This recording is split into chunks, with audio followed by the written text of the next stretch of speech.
You may have heard me say there's specific financial problems, really great financial problems that our nation faces. One being financial ignorance.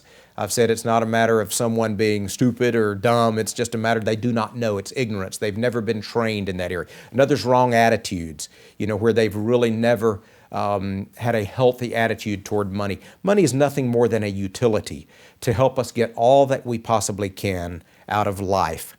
But unless there's some form of budget in place, no matter how much you make, you can spend it all. You can have a major liquidity event where you have a major amount of capital come in on you, and it can all disappear over a matter of time if there's not some form of discipline in regard to your spending patterns. But the third major financial problem is poor planning. Most people don't plan to fail. They simply fail to plan. So we encourage you to sit down with your advisor. Make sure that specific plan is in place. Let me give you an example of one of the things that he can teach you. The old rule of 72.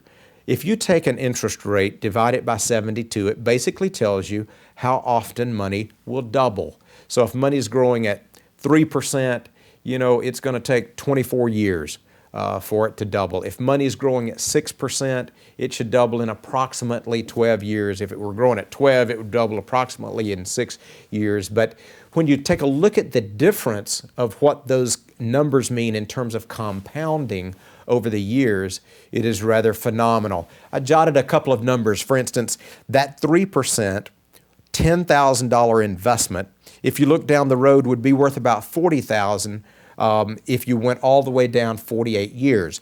During that same 48-year period, instead of being worth $40,000, if the money grew at 6% instead of 3%, it would be worth about $150,000, $160,000.